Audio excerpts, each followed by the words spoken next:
고린도전서 15장 55절에서 58절까지의 말씀입니다. 신약성경 258페이지 있는 말씀, 고린도전서 15장 55절에서 58절까지의 말씀입니다.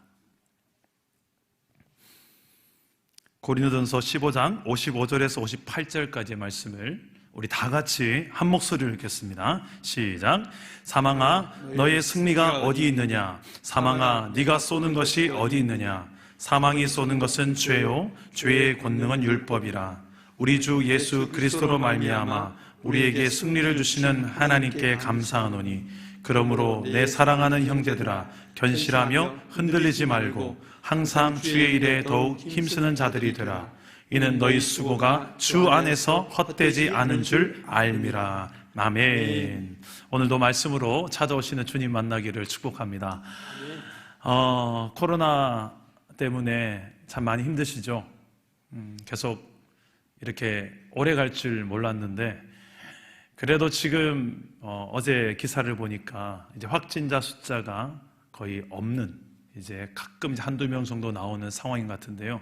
조금만 더 버티고 또 우리 지역을 위해서, 시대를 위해서 기도해 주시면 좋겠습니다. 지금 코로나 때문에 각 가정에 여러분 자녀들과 또 부모와 또 배우자와 함께하는 시간들이 참 많을 것 같습니다. 저도 참 많이 우리 애들하고 보낸 시간들이 예전보다 더 많아지고 있는데, 최근에 지금 학교 이제 개학이 계속 늦어지고 있죠. 그래서 영상으로 수업을 진행할 준비를 하고 있는 걸로 들었습니다. 그래서 한번 시범적으로 영상 수업을 한번 해보겠다라는 공지가 와서 제가 아이들과 함께 영상 수업을 함께 했었습니다. 그 수업 과목 중에 이제 중간에 독서학이라는 그 20분간 아이가 원하는 책을 읽고 또 거기에 대해서 자기의 소감을 한 2줄 정도 답글로 쓰는 시간이 있었어요. 제게는 초등학교 4학년 아들 또 3학년 딸이 있지 않습니까? 그 4학년 아들이 그 과목에 어떤 책을 읽을까 궁금해서 물었습니다. 너 무슨 책을 읽을래? 했더니 갑자기 성경 그러는 거예요. 오호. 그래 깜짝 놀라서 정말? 그랬더니 만화 성경 그러는 거예요. 아, 그럼 그렇지. 그게 어딥니까? 저도 한번 그 만화 성경을 읽어봤는데 너무 재밌는 거예요. 또 성경 내용도 충실하게 잘 들어있고, 그 책을 읽고 나서 감명 깊은 부분을 한 2줄로 한번 적어보라라는 그 선생님의 요구가 있어서 은석이가 뭐라고 적었는가 궁금하지 않겠습니까? 그래서 제가 그 댓글을 봤습니다. 그 2줄을 보니 이렇게 적어놓은 거예요.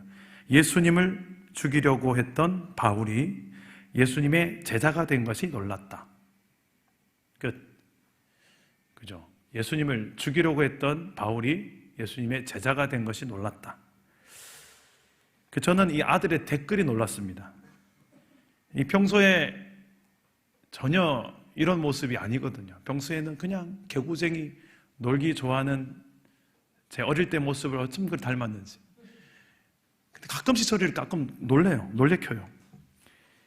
그래, 이 아이 다른 친구들의 댓글을 한번 봤습니다. 다른 친구들은 어떤 책을 보나 보니까 대부분 다 뭐 역사전기, 세종대왕, 이순신, 어떤 아이들은 가끔 가다 명탐정 무슨 만화 하나 있던데 대부분 다 뭐 그런 좋은 책들을 많이 읽어요. 근데 그 중에 베스트셀러 중에 베스트셀러죠. 우리 성경을 읽은 아들이 있다는 게 어찌 그리 목사로서 뿌듯하든지요. 하루 종일 제 아들의 그 댓글이 제 머릿속에 떠나지 않는 거예요. 그러다가 제 머리에 떠오른 한 가지 질문이 있었어요. 무엇이 바울을 그렇게 바꿨을까? 무엇이 그렇게 바울을 바꿨을까? 180도 이상을 바꿨지 않습니까? 그렇습니다. 바로 살아계신 예수님을 만났기 때문입니다. 부활하신 예수님을 만난 거예요. 바울은 그 전까지만 해도, 예수님을 만나기 전까지만 해도 예수라고 하면 그 시대에 이제 가장 유대교와 또 그들이 생각했던 지금까지 생각했던 율법적인 부분들을 오히려 파괴하는 이단 중에 이단으로 여겼거든요. 그래서 당연히 십자가에서 죽임받는 것이 당연하다라고 생각했을 거예요. 그랬던 사도 바울. 그래서 예수 믿는 자들까지도 잡아서 옥에 가두고 죽였던 사도 바울. 그랬던 그가 알고 봤더니 그 예수 그리스도가 십자가에서 끝난 게 아니라 살아나신 거예요. 진짜 부활하신 거였어요. 그 부활하신 주님을 실제로 경험한 거예요. 그 부활하신 주님을 만났기 때문에 사도 바울의 인생에 180도 이상의 변화가 일어난 줄 믿습니다. 아멘. 여러분은 어떻습니까? 부활하신 예수님을 만나셨습니까? 오늘 우리의 삶을 돌아보면 참 우리 특히 한국 교회의 성도들을 가만히 보면 십자가에 대한 신앙은 참 그래도 좀 많이 붙드는 쪽이에요. 찬양 가사에도 보면 십자가가 대부분 많이 있잖아요. 그 십자가에 대한 이야기, 늘 십자가를 붙들면서 회개하는 그 자리. 천부여 의지 없어서 손들고 옵니다 하면서 또 십자가를 붙들고 또 십자가를 붙들고 어김없이 십자가는 내가 붙들 때마다 회복을 주는 그 십자가 너무 좋은 거죠. 그 십자가의 은혜가 분명 있습니다만 아쉬운 것은 십자가에 비해서 부활을 붙드는 신앙은 많이 약하다는 거예요. 특히 우리가 절기를 사순절 해서 우리가 한 40일 정도를 고난주간을 포함해서 예수 그리스도의 고난을 묵상하지 않습니까? 십자가를 묵상하지 않습니까? 근데 부활은 어떻습니까? 이제 부활주일 딸랑 하루, 그 하루 정도를 아주 우리가 축제적으로 계란도 나누고 하는데 가만히 생각해 보니까 그 정도로 십자가와 부활의 비율이 40대 1의 비율이 아닐까? 우리가 생각하는 십자가의 신앙과 부활의 신앙을 비율로 따진다면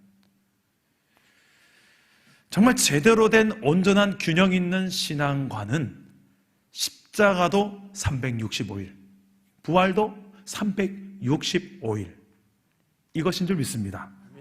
날마다 우리는 십자가와 부활을 붙들어야 돼요. 그래서 오늘은 부활 신앙에 관한 이야기를 좀 해보려고 합니다.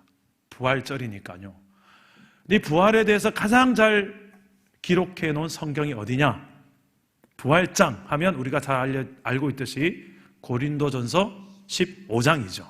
사도 바울이 생각했던 모든 예수 그리스도 부활하신 주님을 만났고 율법의 대가였던 사도 바울이 지금까지 모든 구약과 신약을 통틀어서 본인이 생각했던 본인과 하나님께 받았던 모든 계시들이 총괄되어져서 고린도전서 15장으로 이렇게 부활 신학을 잘 정리해 놨습니다. 오늘 우리가 읽은 그 본문은 고린도전서 15장의 끝에 해당됩니다. 그 부활에 대한 이야기를 쫙 다 해놓다가 맨 마지막에 감격에 겨워서 사망아 네가 쏘는 게 어디 있느냐, 죽음아 네가 감히 어떻게 예수 앞에 부활하신 예수 앞에서 네가 할 말이 어디 있느냐, 아주 담대하게 호령하는 말씀이 오늘 말씀입니다. 오늘 말씀 속에서 예수 그리스도의 부활을 붙들고 살아가는 부활 신앙이 얼마나 강력한 신앙인지를 함께 나눠보고자 합니다.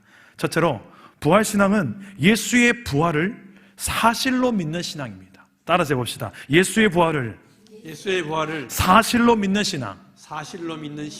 좀 더 정확하게 하면 예수의 부활을 역사적인 사실로 믿는 신앙이에요. 역사적인 사실이었다. 우리 고린도전서 15장 초반부에 얼마나 이게 예수의 부활이 사실인지를 바울은 이렇게 고백했습니다. 이렇게 적었습니다. 고린도전서 15장 5절에서 8절 말씀인데요, 우리 함께 한번 읽어보겠습니다. 시작. 게바에게 보이시고 후에 12제자에게와 그 후에 500여 형제에게 일시에 보이셨나니 그 중에 지금까지 대다수는 살아있고 어떤 사람은 잠들었으며 후에 보이셨으며 그 후에 모든 사도에게와 맨 나중에 만삭되지 못하여 난 자 같은 내게도 보이셨느니라. 아멘. 자, 한 몇 명 정도가 부활하신 예수님을 보았다고 하나요?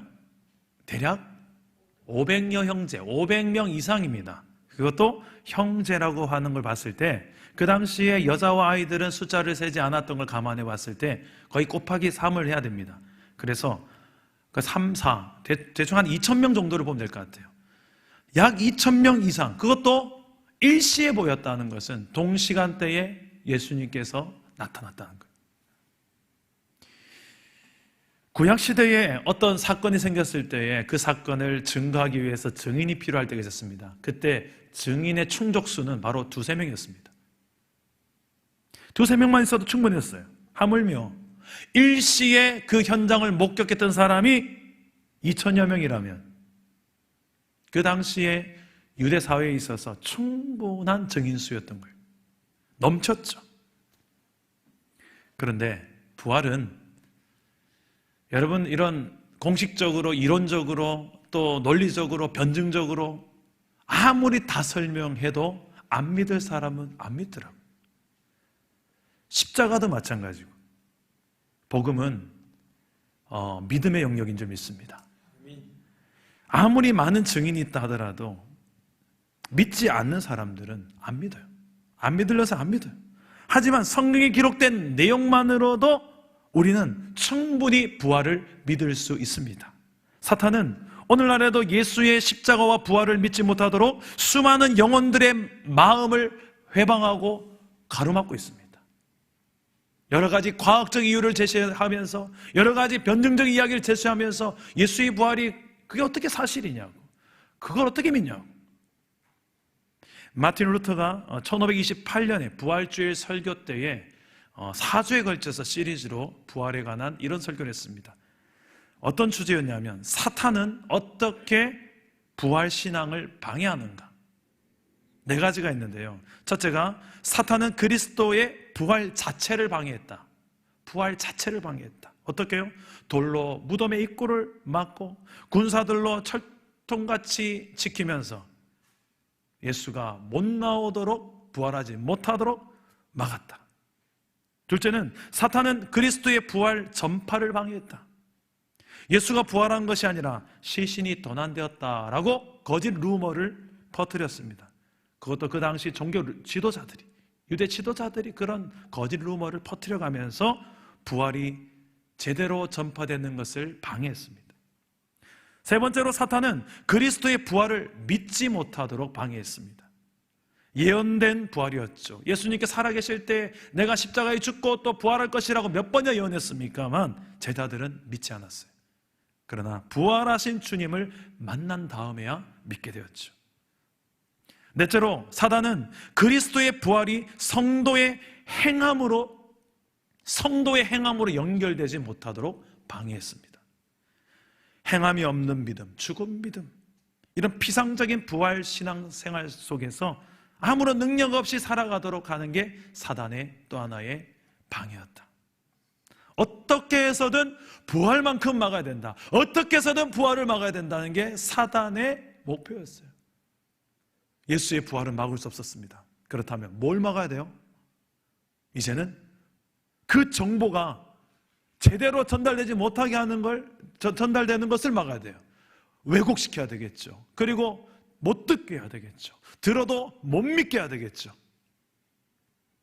알고 믿는다고 생각하더라도 실제적인 내 부활을 내 생활 속에서 행함으로 실천하며 살지는 못하게 해야 되겠죠. 이게 사탄이 끊임없이 우리에게 부활신앙을 살지 못하게 만드는 방해라는 것입니다. 하나님께서는 예수의 부활을 믿을 수 있도록 성경에서 한두 번이 아니라 여러 번 예언하시고, 또한 실제로 그 부활을 실행하셨고, 여러 제자들과 증인들의 기록들로 부활을 믿을 수 있게끔 계시까지 해주셨습니다. 부활신앙은 예수의 부활이 역사적 사실이었음을 믿는 믿음으로부터 출발합니다. 둘째로, 부활신앙은 어떤 신앙인가? 죽음도 두려워하지 않는 신앙이 바로 부활신앙입니다. 우리 따라서 해봅시다. 죽음도 두려워하지 않는 신앙. 죽음도 두려워하지 않는 신앙. 우리 오늘 말씀에 30절에서 32절까지의 말씀인데요, 고린도서 15장 30절에 32절 우리 다 같이 한 목소리 읽어보겠습니다. 시작. 또 어찌하여 우리가 언제나 위협을 무릅쓰리요. 형제들아, 내가 그리스도 예수 우리 주 안에서 가진 바 너희에 대한 나의 자랑을 두고 단언하노니, 나는 날마다 죽노라. 내가 사람의 방법으로 에베소에서 맹수와 더불어 싸웠다면 내게 무슨 유익이 있으리요. 죽은 자가 다시 살아나지 못한다면 내일 죽을 터이니 먹고 마시자 하리라. 아멘. 예수의 부활 사건이 역사적 사실로 믿어지게 되면 우리 인생의 수많은 두려움들을 이겨낼 수 있게 됩니다. 왜요? 예수님께서 우리 인생의 가장 문제의 본질이라고 할 수 있는 죄와 사망까지 십자가 부활로 승리하셨기 때문입니다. 죽음까지 이겨냈기 때문에. 특별히 바울은 복음을 위해 여러 핍박과 고난 속에서도 위험을 무릅쓰며 살 수 있던 이유가 바로 부활신앙이 있었기 때문이라고 기록합니다. 우리의 신앙생활 속에서도 수많은 위험과 손해를 당할 수가 있지요. 그럴 때에 우리는 이 부활신앙을 붙들어야 됩니다. 내 힘의 영역에서 벗어날 때, 내 생각대로 되지 않은 영역들이 많고 내 역량으로는 감당해내기 힘든 그런 상황들, 그때 우리 안에는 부활이라는 게 있어요. 예수 그리스도께서 이미 먼저 시범적으로 첫 열매로서 그 부활을 보여주신 것처럼 내 안에는 그 부활의 생명이 존재하고 있다는 것입니다. 죽음까지도 이기고 승리하신 부활의 주님을 믿음으로 우리의 삶의 모든 위험의 순간들, 그 가운데서도 흔들림 없는 믿음으로 우리는 승리할 줄 믿습니다. 55절에서 57절 말씀을 우리 다 같이 한번 읽어볼까요? 다시 한번 읽어봅시다. 이런 믿음을 가지고 55절 57절입니다. 시작. 사망아 너의 승리가 어디 있느냐? 사망아 네가 쏘는 것이 어디 있느냐? 사망이 쏘는 것은 죄요 죄의 본능은 율법이라. 우리 주 예수 그리스도로 말미암아 우리에게 승리를 주시는 하나님께 감사하노니 아멘. 자, 인간의 가장 두려운 영역이 바로 사망이죠. 죽음입니다. 죽음을 두려워하지 않는 사람은 없어요. 사망의 원인을 성경은 죄라고 합니다. 그 죄와 사망의 문제를 예수 그리스도께서 십자가와 부활로 해결해 주셨습니다. 십자가에서 우리의 죄를 대신해서 형벌을 받으심으로 죄 문제를 해결하셨고, 부활하심으로 사망의 문제를 해결하신 것입니다. 그래서 예수를 믿음으로 부활신앙으로 사는 성도는 바로 이 모든 두려움, 사망의 두려움까지, 죽음의 두려움까지도 이기게 되는 인생으로 살게 된 줄 믿습니다. 제가 SNS에서 한 기사를 봤는데요, 코로나 사태로 이탈리아에 있는 한 무신론자, 아직 신을 믿지 않았던 한 의사의 편지가 지금 많은 감동을 주고 있습니다.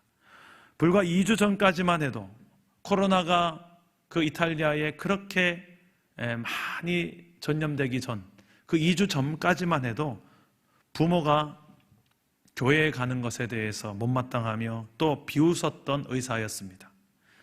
그렇지만 코로나 사태로 인해서 내 힘의 영역에서 이건 해결할 수 있는 질병이 아니구나, 자신의 한계를 경험하면서 하나님을 믿을 수밖에 없었다라는 고백입니다. 특히 75세의 확진자 목사님 한 분이 그 병원에 왔는데, 그 목사님은 끊임없이 병원을 돌아다니며 죽어가는 많은 확진자들을 찾아다니면서 하나님의 말씀을 읽어주는 모습을 보았답니다.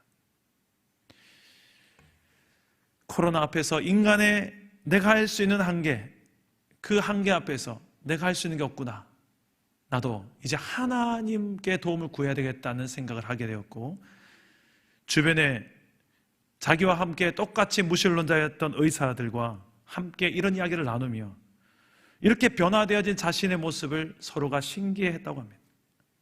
그 의사의 마지막 고백을 한번 읽어드리겠습니다. 그 편지의 내용입니다. 나는 6일째 집에도 들리지 못했고 언제 마지막 식사를 했는지도 모르겠습니다. 나는 지금 이 땅에서 나의 무용함을 깨닫지만 나의 마지막 호흡을 다른 이들을 돕는 데 줄 수 있기를 원합니다. 나의 동료의 죽음들과 고통에 둘러싸여 내가 하나님께 돌아온 것에 기쁨이 넘칩니다. 죽음과 고통의 두려움 한복판에 있는데 기쁘다고요.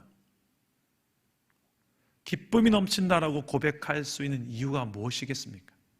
하나님께 돌아왔기 때문에. 이 하나님 안에 돌아왔다는 것은 바로 예수의 십자가 부활을 믿는다는 거예요. 그 믿음의 삶을 가리킵니다. 지금까지 이기신, 죄와 사망을 이기신 예수를 믿는다는 거예요. 그 부활신앙을 가진다는 거예요. 그렇게 되면 그 죽음의 공포가 가득했던 그 병원, 하루에 수백 명 죽어나가는 그 시기에 나는 이 두려움과 이 공포 속에서도 기쁘다. 왜? 내가 하나님께 돌아왔기 때문에. 모든 두려움보다 더 크신 죽음을 이기신 주 예수 그리스도를 믿는 믿음이 있다면 이 땅에 있는 모든 두려움을 이겨낼 수 있는 우리의 인생이 되어질 줄 믿습니다. 비록 이 땅에 아직 코로나 사태로 두려움과 염려거리가 많이 있지만 부활신앙으로서 모든 두려움을 이기는 저와 여러분들 있기를 주님 이름으로 축복합니다. 마지막으로 부활신앙은 어떤 신앙일까? 현재형 부활을 누리는 신앙입니다. 현재형 부활. 우리 57절과 58절입니다. 우리 다 같이 한번 읽어보겠습니다. 시작. 우리 주 예수 그리스도로 말미암아 우리에게 승리를 주시는 하나님께 감사하노니 그러므로 내 사랑하는 형제들아 견실하며 흔들리지 말고 항상 주의 일에 더욱 힘쓰는 자들이 되라. 이는 너희 수고가 주 안에서 헛되지 않은 줄 알미라. 아멘. 부활신앙으로 살게 되면 우리에게 주어진 모든 현실 속에 힘들고 어려워도 흔들리지 않고 주의 일에, 내게 주어진 본연의 일에, 사명에 끝까지 최선을 다해 힘을 다하게 되는 것입니다. 하나님의 시제는 항상 현재입니다. 성경적인 신앙관도 현재형입니다. 현재를 사는 신앙이네요. 현재 진행형입니다. 부활신앙도 마찬가지예요. 죽고 나서 경험하는 부활만이 아니라 이미 우리 안에는 살리시는 영인 성령께서 바로 우리 안에 계시기 때문에 우리 이 땅에서도 미리 부활의 능력과 생명력을 누리며 살아갈 수 있습니다. 그래서 사도 바울은 로마서 8장 11절 말씀에 이렇게 기록합니다. 예수를 죽은 자 가운데서 살리신 이의 영이 너희 안에 거하시면 그리스도 예수를 죽은 자 가운데서 살리신 이가 너희 안에 거하시는 그의 영으로 말미암아 너희 죽을 몸도 살리시리라. 아멘. 현재형 부활신앙, 이게 참 중요한데요. 죽은 나사로를 살리는 기적에 대한 이야기를 한 번쯤은 들어보셨을 것입니다. 예수님께서 죽은 나사로를 살리려고 가는 길입니다. 여동생 마르다와 또 예수님과 이렇게 대화를 하는 내용입니다. 요한복음 11장 23절 26절 말씀인데요, 한번 읽어보시겠습니다. 시작. 예수께서 이르시되 내 오라비가 다시 살아나리라. 마르다가 이르되 마지막 날 부활 때에는 다시 살아날 줄을 내가 아나이다. 예수께서 이르시되 나는 부활이요 생명이니 나를 믿는 자는 죽어도 살겠고 무릇 살아서 나를 믿는 자는 영원히 죽지 아니하리니 이것을 네가 믿느냐. 아멘. 자, 위의 내용은 이 예수님께서 죽은 나사로를 살리러 가셔서 그의 누이 마르다와 나누신 대화의 내용이죠. 부활하면 우리가 떠올리는 이미지가 어떻습니까? 나중에 죽고 나서 경험하는 부활이지 않습니까? 장례식장에 가면 자주 부르는 찬송가, 오늘도 제가 그 찬송을 부르고 왔는데요. 며칠 후 요단강 건너가 만나리. 며칠 후 요단강 건너가 만나리. 이 찬송처럼 우리가 장차 죽고 나서 경험하게 될 부활만 우리는 생각할 때가 많습니다. 부활 신앙으로 지금 살아간다는 것은 하나님 나라와 같은 맥락에서 이해할 필요가 있습니다. 하나님 나라는 이미 그리고 아직, 이 두 가지 개념에서 이해해야 돼요. 예수를 믿는 순간 우리는 이미 하나님의 자녀가 되었습니다. 하나님 백성이 되었습니다. 하나님 나라가 내 삶 가운데 임해버렸어요. 하나님의 통치와 다스림이 시작됐어요. 그분의 가치와 그분의 기준, 그분의 인생관, 그분의 삶의 철학이 이제 내 삶 속에 뚫고 들어온 거예요. 이제는 내가 내 힘으로 내 방식대로 사는 게 아니라 내 안에 그리스도가 살기 시작하니까 그분의 나라가 나를 통해서 내 삶의 모든 방식이 이루어지기 시작한 거예요. 그래서 이미 시작되어진 하나님의 나라, 하지만 아직은 아니에요. 아직 완성은 아닌 거예요. 그래서 이미와 아직 언제가 끝일까요? 우리가 주님 앞에 서게 되는 그날, 그게 완성이에요. 하나님 나라에 완성되는 그날, 아직 구원받아야 될 영혼들이 많이 남아있고 아직 더 내가 성화되어야 되고 만들어져야 될, 지어져야 될 과정들이 많이 남아있는 우리지 않습니까? 그래서 하나님은 아직도 때를 더 우리에게 연장하고 계시는 거예요. 마찬가지로 부활신앙도 이런 관점에서 이해하시면 참 좋습니다. 십자가 부활의 예수를 믿는 순간에 이미 내 삶 속에 부활의 생명력은 시작된 거예요. 그래서 이 말씀을 하는 거예요. 나는 부활이요 생명이니 나를 믿는 자는 죽어도 살겠고 살아서 믿는 자는 영원히 죽지 않는다. 이 말씀을 유진 피터슨의 메시지 성경에서 보면 이렇게 이야기합니다. 마지막 날까지 기다리지 않아도 된다. 지금 이 순간에 나는 부활이요 생명이다. 여러분, 먼 훗날이 아니라 지금 이 순간부터, 이 순간에도 내 안에는 부활의 생명 되신 예수께서 내 안에 계신 것인 겁니다. 부활은 지금 나에게 현재형이며 현재 진행형이에요. 저는 이번 사랑담은 교회 우리 부활 주일인데 코로나 때문에 우리가 마음껏 축제도 못하고 얼마나 답답합니까? 정말 우리 작년에 우리 추수감사주일처럼 요 앞에 광장에서 다 나가서 계란 파티를 하려고 했는데 참 제가 마음이 너무 안 됐습니다. 그래서 이걸 어떻게 달래면 좋을까? 어떻게든 이 부활의 소식을 좀 우리 많은 이웃들에게 못 나누더라도 우리끼리라도 좀 이렇게 좀 자축은 해야 하지 않을까, 이런 막 고민을 하다가 고민하고 있는데 갑자기 어떤 여집사님, 목소리 예쁜 우리 사랑담은교회 집사님에게 전화가 온 거예요. 목사님, 부활주일 어떻게 할 겁니까? 그래서 제가 지금 고민하고 있는 걸 잠깐 이야기하니까 선물을 생각하고 있는 게 있대요. 그게 뭐냐고 했더니 씨앗이래요. 그 순간 이거다! 씨앗도 그냥 씨앗이 아니라 화분까지 가지.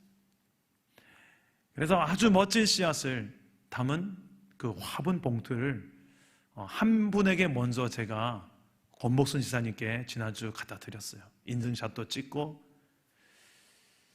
부활의 기쁨을 함께 나누는 기쁨도 있지만 너무 보고 싶었던 성도님을 만나니까, 지사님 아시잖아요. 저를 보면 아들뻘인 저에게 늘 90도로 인사하십니다. 그리고 제가 황송하게 그러면서 저를 거의 뭐 예수님, 부활하신 예수님 보듯이 손을 잡으려고 하는데 손을 못 잡고 갑자기 저를 보더니 소독약을 팍팍 뿌리시는 거예요. 살균약이죠. 그 약을 뿌리시면서 혹시나 해서, 그러면서 지사님하고 한동안 짧게라도 감격의 시간을 가졌는데 부활의 주님을 만난 것처럼 너무나 행복한 시간을 가졌어요. 성도님을 한 분 한 분을 제가 이 부활의 신앙 감격을 가지고 이번 주 중에 찾아가겠습니다. 찾아가서 손은 못 잡고 그냥 얼굴이라도 좀 봤으면 좋겠어요. 보고 기도해드리고 조금만 더 우리가 버티자고, 그리고 다시 만날 그날을 우리가 기대합시다. 기도합시다. 힘들고 어려운 상황이지만 그때마다 우리 안에 꺼낼 수 있는 신앙의 카드가 있습니다. 그게 바로 부활신앙이라는 거예요. 저는 그 화분이 이제 자라날 거 아니에요? 자라나면 볼 때마다 이 부활신앙이 생각났으면 좋겠어요. 그래, 부활신앙, 생명력, 내 안에 생명, 부활의 생명, 예수의 생명이 있잖아. 이 생명을 바라보면서 어떠한 힘겨운 상황과 어려움 앞에서도 두려워하지 않고 또 흔들리지 않고 믿음으로 끝까지 경주에 승리하게 되기를 주님의 이름으로 축복합니다. 우리 안에 주인 되신 주님께서는 우리가 세상 앞에서 늘 패배의식으로 살기를 원치 않으십니다. 좀 더 많은 승리의 경험을 가지며 살기를 원하고 계세요. 그게 뭡니까? 부활신앙을 사는 거예요. 자녀들에게 최고의 좋은 교육은 그거예요. 승리의 경험들을 하게 해주는 거예요. 그때를 놓치지 말고 영적인 승리를 거뒀을 때, 우리 사랑담은 교회 카톡방에 오늘 보니까 또 자녀가 또 멋진 글을 하나 올려서 감동의 사연을 올렸더라고요. 그런 타임을 절대 놓치면 안 돼요. 그 타이밍은 거의 기념비를 세우셔야 돼요. 기념비 세우세요. 그걸 그냥 인쇄 뜨든지 해서. 그렇게 해서 자녀에게 어떻게든 이런 성공의 또 신앙의 뭔가 회복의 이런 기억들을 잘 간직하고 오래 가져갈 수 있도록. 가장 큰 성공을 우리가 신앙의 승리를 가질 수 있게 하는 신앙의 비결이 바로 부활신앙입니다. 이 부활신앙을 가지고 내가 내 힘으로 감당해내기 힘든 모든 영역들 속에 내 안에 계신 부활의 주 예수 그리스도 이름으로 이겨내노라고, 이겨낼 수 있다라고 이야기해주는 그 모든 흔적들, 그런 믿음을 담아서 여러분 58절을 한번 다 같이 한번 읽어보겠습니다. 우리 58절입니다. 다 같이 한번 읽어보겠습니다. 시작. 그러므로 내 사랑하는 형제들아, 견실하며 흔들리지 말고 항상 주의 일에 더욱 힘쓰는 자들이 되라. 이는 너희 수고가 주 안에서 헛되지 않은 줄 알미라. 아멘. 여러분, 부활신앙으로 승리했던 한 사람을 제가 좀 소개하려고 합니다. 문성주 성도라는 한 성도의 간증을 제가 접하게 됐는데요. 이분은 중학교를 졸업하고 어린 나이에 폭력 조직에 들어갔다고 합니다. 그곳에서는 이 합숙 생활을 하게 되었는데요. 오직 선배들의 지시에 따라 움직였죠. 신문에 보도될 정도로 큰 싸움에 휩싸여서 수배가 되어 도망 다니기도 했고, 칼에 찔려 여러 번 죽을 고비도 넘겼다고 합니다. 그런 생활 속에서 마약을 접하게 되고 대마초를 시작했고 또 히로뽕까지 손을 댔던 그에게 이 마약은 가정보다도 또 외동딸이 있었는데 외동딸보다도 더 소중했었다고 합니다. 결혼 후에 1년 정도 지났을 때에 결국 마약 때문에 이혼하게 되고, 그 후에도 마약은 물론 경마에도 깊이 빠지게 되었다고 합니다. 비싼 고가의 이 마약을 투약하며 또 경마도 매일 하려면 돈이 많이 필요했겠죠. 그래서 도박판을 운영하고 많은 돈을 벌었지만 쉽게 번 만큼 또 쉽게 썼고, 마약과 경마로 계속 허비해버리는 거예요. 일주일간 아무것도 안 먹고 마약하고 한 달 동안 술만 마신 적도 있다고 합니다. 며칠간 물만 마시며 도박도 했다고 합니다. 마약 때문에 특수부에서 조사도 받고 너무 아파서 이제 앰뷸런스에 실려가는 것도 여러 번이었답니다. 그런 고통스러운 나날들을 보내면서 그가 생각했던 게 이거예요. 내 힘으로 이 늪에서 빠져나가고 싶은데 내 힘으로 빠져나가고 싶어도 빠져나갈 수 없더래요. 그런 허우적대는 늪에 빠진 자신의 모습으로 한탄하고 있는 그때에 어느 날 갑자기 8년 전에 이혼했던 아내에게 전화가 왔다고 합니다. 아내가 교회를 다녔는데 교회에 나와서 예수님을 한번 믿어보지 않을래요? 라는 그 권면 앞에 아무리 생각해도 내 힘으로는 더 이상 버틸 힘이 없었던 자신을 알았기에 아내의 말대로 춘천으로 갔다고 합니다. 많은 젊은이들이 그곳에서 모여서 통성으로 기도하는 모습을 보며 충격을 받았습니다.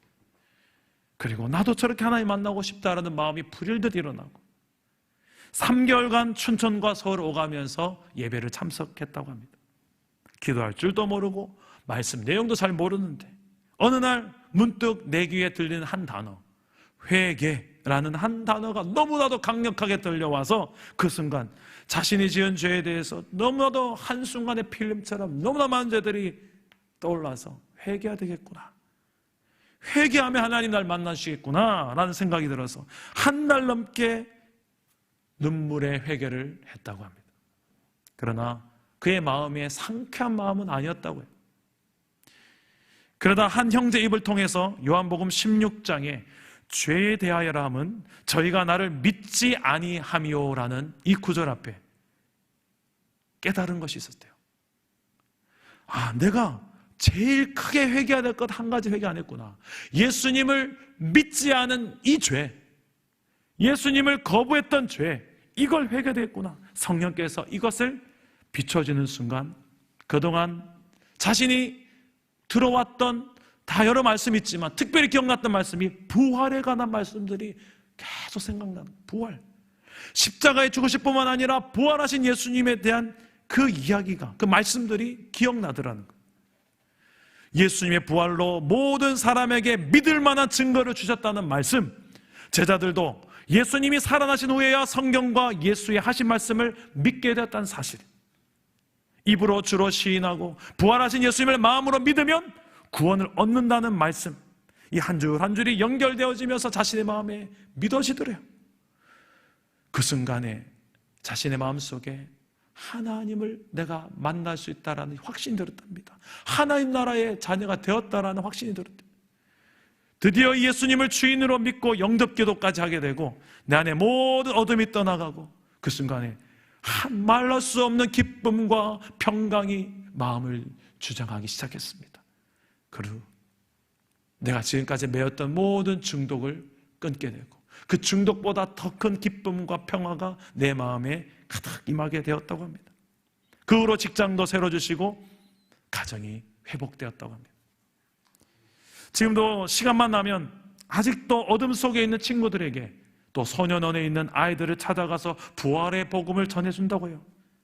내가 죽고 부활의 주님과 함께 새 삶을 시작하게 된 이 모습, 너희들도 이렇게 살았으면 좋겠다라고. 그리고 새벽마다 이것을 위해 기도한다고 합니다. 이 세상에 모든 수많은 문제들, 인간의 힘으로 어찌 해결할 수 없는 문제들까지 복음이면 해결될 수 있습니다. 왜 진작 이것을 몰랐을까? 후회하면서 감사한 마음으로 지금도 신앙생활을 너무 잘하고 있다고 합니다. 여러분, 부활의 주님을 찬양합니다. 할렐루야. 아멘. 내 힘으로 어찌할 수 없는 수많은 상황들 속에서도 죽음까지 계신 예수의 부활을 믿음으로 두려움 없이 현재형 부활 신앙을 누리며 사는 그런 인생, 저와 여러분 되시기를 주님 이름으로 축복합니다. 아멘. 말씀을 읽겠습니다. 미국의 매사추세츠주에 8살 난 톰이라는 아이가 있었습니다. 이 톰은 불구자였어요. 휠체어를 타고 다녔는데 부활주일을 맞이했습니다. 교회에서 주일학교 선생님이 숙제를 해줬어요. 이 플라스틱으로 만든 달걀 하나를 나눠주면서 이렇게 말했습니다. 부활주일, 다음 주일은 부활주일인데 부활주일에 올 때에 이 플라스틱을 딱 열면 이 안에 빈 건데 뭔가를 넣어야 돼요. 뭘 넣냐면 생명이 있는 것을 생명이라고 생각되는 걸 넣으세요.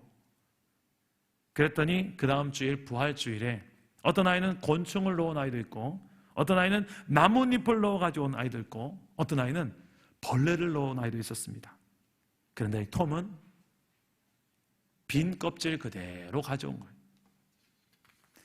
선생님은 톰의 마음이 상하지 않게 하려고 이렇게 물어봤다고 합니다. 톰아, 너는 몸이 아파서 그냥 왔지?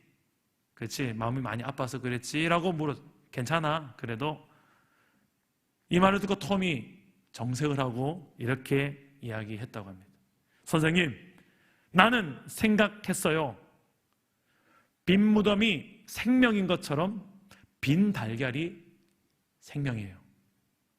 빈 무덤이기에 부활이 있는 것처럼 빈 달걀이기에 뿅아리가 태어나 생명을 얻어 나간 자국이에요. 그 후에 10개월 뒤에 톰은 병으로 세상을 떠났다고 합니다. 톰의 관이에는 꽃이 아니라 빈 달걀, 플라스틱 달걀을 그 위에 올려놓았다고 합니다. 예수의 부활이 사실인 것을 믿는 부활신앙, 여러분들에게 있습니까? 그 부활신앙으로 죽음도 두려워하지 않을 수 있는 담대한 인생을 지금 살고 계십니까?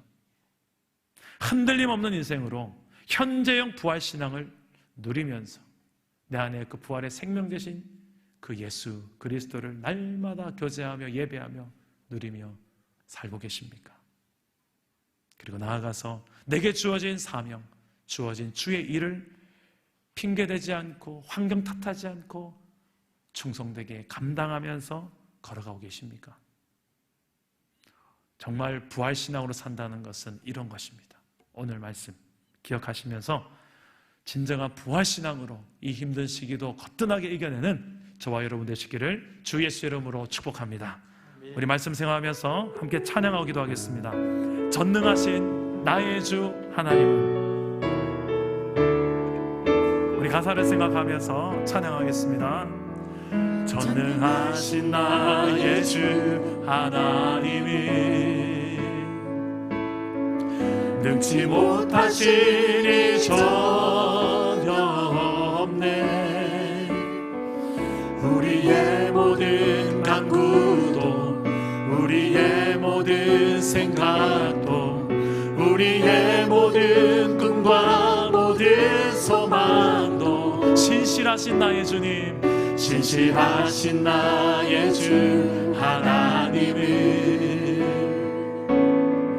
우리의 모든 괴로움 바꿀 수 있네. 불가능한 일 죽은 자도 일으키시니 죽은 자를 일으키시니 그를 이길 자 아무도 없네. 주의 말씀 의지하여 깊은 곳에 금을 던져 오늘 그가 놀라운 일을 이루시는 보라.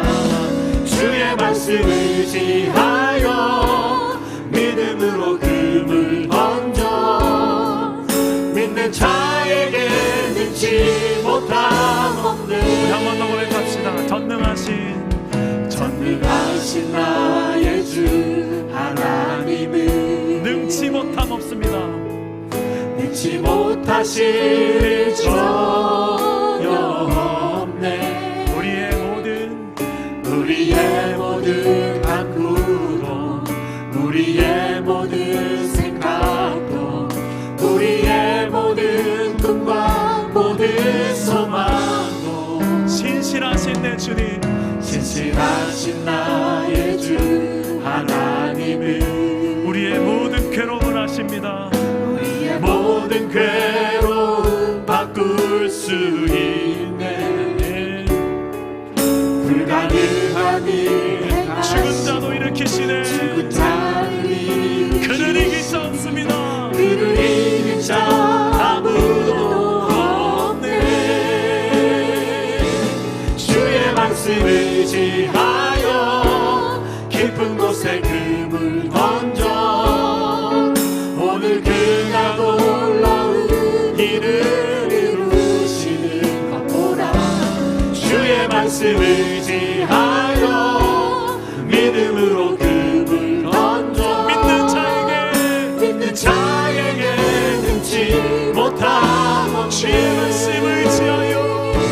주의 말씀 의지하여 깊은 곳에 금을 던져 오늘 그가 놀라운 일을 이루시는 것 보라. 주의 말씀 의지하여 믿음으로 금을 던져 믿는 자에게 능치 못함 없네. 믿는 자에게 능치 못함. 최후 승리 얻기까지 최후 승리를 얻기까지 주의 십자가 사랑하리. 빛난 면류관 받기까지 빛난 면류관 받기까지 험한 십자가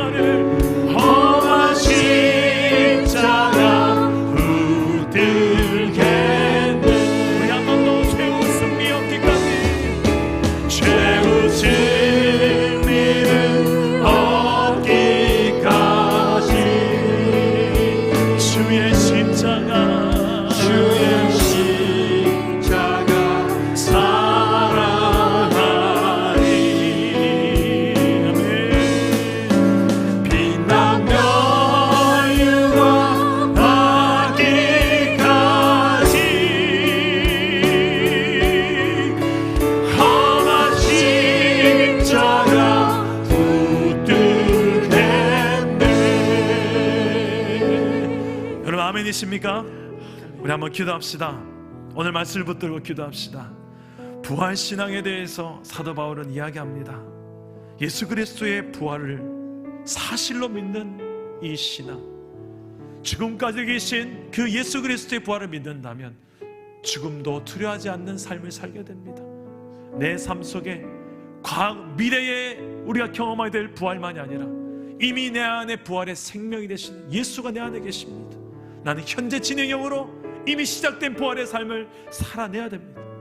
그게 우리 안에 있는 축복이고 특권이죠. 어떤 문제 앞에서도 좌우로나 우로나 흔들리지 않을 수 있는 이유입니다. 여기에서 끝이 아니에요. 오늘 말씀에 그러므로 내 사랑하는 형제들아 견실하며 흔들리지 말고 항상 주의 일에 더욱 힘쓰는 자들이 되라. 이는 너희 수고가 주 안에서 헛되지 않은 줄 알미라. 무슨 말입니까? 다시 십자가를 말해요. 다시 주의 일을 말합니다. 우리에게 주어진 십자가의 사명 붙들라고. 어떠한 환경 앞에서도 흔들리지 말고 십자가 사명 붙들라고. 부활신앙은 룰루랄라 그 면류가만 쓰고 기뻐하는 것만이 아닙니다. 그 고난의 십자가로 다시 또 돌아가요. 또 십자가를 붙들게 되는 내 원동력이 됩니다. 내 삶 속에 미뤄두었던 십자가, 포기했던 십자가, 영혼, 어떤 사명, 다시 하나님께서 이 시간에 깨닫게 하시는 게 있다면 다시 한번 기도합시다. 붙들게 달라고.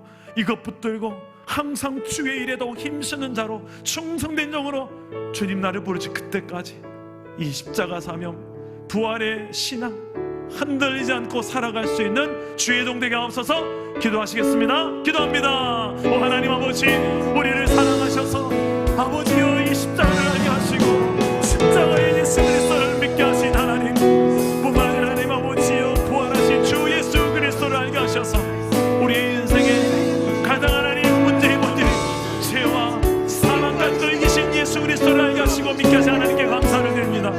아버지 하나님, 내 삶 속에 부활의 신앙으로 살아가기 원합니다. 부활 신앙으로 승리하기 원합니다. 빛난 멸류가 바늘 그때까지 우리의 이미는 흔들리지 않게 하여 주시고 내 생각 내 방법으로 하나님 이겨낼 수 없는 모든 상황과 내 안의 부족함 아버지 하나님 이것에 연연치 않게 하시고 예수 그리스도를 붙들고 부활이요 생명이 되신 주 예수 그리스도를 붙들고 담대하게 승리하는 주의 종이 되게 하여 주옵소서. 아버지 하나님, 우리 사랑 남은 교회를 하나님께서 돌보시니 감사합니다. 하나님 아버지요, 하나님의 그 생명사기에 놀라는 보호하심 안에서 우리 주일학교부터 해서 우리 태중에 있는 아기까지 하나님 불꽃 같은 눈동자로 지켜보여 주시고 무엇보다 하나님 아버지요, 하나님을 향한 우리의 마음이 식지 않도록 우리 공동체를 사랑하는 이 사랑이 더욱더 불일 듯 뜨거워지게 하여 주시고 하나님 아버지요, 이 코로나 사태 끝나고 나서 우리 다시 나의 얼굴 만날 때에 하나님 아버지요, 눈물 없이 만날 수 없는 만남 되게 하시고 우리가 하나님 아버지요, 그런 주로 인하여서 우리 안에 살아가게 하시고 또 하나님 아버지 이 시대에 꽃필 하나님이 주신 사명 붙들고 복음을 위하여 아버지 안에 살아가야 될 이유가 있사오니 아버지 하나님이요, 이 사명감이 불타오는 마음으로 다시 만날 그때까지 저희들이 잘 준비되어서 충전해서 만날 수 있는 기회가 되게 하여 주옵소서. 하나님의 사랑을 담아 한 영혼 가는 다음 세대를 살리고 제자 삼는 선교적 교회로서 우리 하나님 아버지 저장 준비될 수 있는 환영이 되게 하시고 아버지 하나님이여, 특별히 하나님 우리 가슴에 새겨야 될 수많은 하나님 아버지 대신자들 우리의 가슴에 새겨서 언제나 하나님 우리를 부르실 때에 하나님 앞에 섰을 때에 아버지 하나님 후회함 없는 하나님 앞에 서는 주의 제자들 되도록 하나님 아버지여 우리를 하나님 우장시켜 주시고 사명의 사람으로 살아가도록 도와주시옵소서. 아버지 하나님 각 가정에 예배하는 곳마다 하나님 나라 임하게 하시고 모든 두려움이 사라지게 하시고 염려가 사라지게 하시고 하나님의 나라 가정마다 오늘 임하게 하여 주시옵소서. 살아계신 하나님, 이미 우리 가운데 부활의 첫 열매가 되어 있어서 우리로 하여금 부활을 믿을 수 있도록 부활하신 주 예수 그리스도께 감사함을 드립니다. 부활하셨을 뿐만 아니라 그 부활의 주님 우리 안에 계시며 생명력 있는 삶, 이미 시작된 부활의 삶을 현재 진행형으로 살아가 계신 하나님, 그래서 어떠한 두려움 앞에서, 심지어는 죽음의 두려움, 사망의 두려움 앞에서도 우리가 당당할 수 있게 하신 하나님, 이 땅의 그 어떤 것도 끊을 수 없는 하나님의 놀라운 사랑으로 우리를 붙들고 가신 그 하나님, 날마다 이 부활신앙으로 승리하는 우리 모든 성도 되게 하여 주시옵소서. 하나님, 코로나 사태로 인하여서 이 땅이 많이 고통하고 있습니다. 고통은 하나님의 확성기라는 이야기가 있듯이 어느 때보다도 더 큰 소리로 지금 이 시대를 향하여 하나님은 외치고 있는데, 들어야 할 자들 듣게 하여 주옵소서. 들을 끼는 자들은 들으라고 하나님의 음성을 듣고 하나님께로 돌아와서 십자가 예수, 부활의 예수를 만나고 믿음으로써 진정한 평강을 누리게 하여 주시옵소서. 하나님, 우리 사랑 담은 교회 성도들을 위하여 기도합니다. 하나님께서 보호하여 주시고, 우리 특별히 주일학교 아이들과 또 우리 태중에 있는 아기까지 하나님께서 생명싸개로 보호하여 주시옵소서. 하나님, 우리에게 주신 귀한 비전이 있습니다. 하나님의 사랑을 담아 한 영혼, 가정, 다음 세대를 살리고 제자 삼는 선교적 교회가 되라고. 우리가 하나님 이 비전을 가지고 다시 만나게 될 그때에 눈물 없이 만나지 못할 것 같습니다. 하나님, 우리 하루를 살아도 그냥 적당히 살 수 없게 하시고 부르심 합당한 삶을 살아낼 수 있도록, 비록 우리는 지금 흩어진 교회로 살고 있지만 하나님, 때가 되면 우리가 다시 모이는 교회로 만날 때 정말 감격이어서 다시 한번 복음 들고 세상 가운데 박차고 나아가는 귀한 복음의 일꾼들로 준비케 하여 주시옵소서. 특별한 우리 가슴 속에 태신자들이 새겨지게 하시고, 하나님, 지금 만나고 싶어도 만나지 못하지만 원 없이 만나게 될 그때에 우리가 원 없이 태신자들을 찾아 만날 수 있는 은혜들이 있게 하여 주시옵소서. 하나님께서 우리 사랑 담은 교회를 통하여서 널론 하나님 마지막 시대에 구원 방주의 역사를 계속해서 이루어 가실 줄 믿사옵고, 우리의 부활이요 생명이 되신 주 예수 그리스도의 이름으로 기도드립니다. 아멘.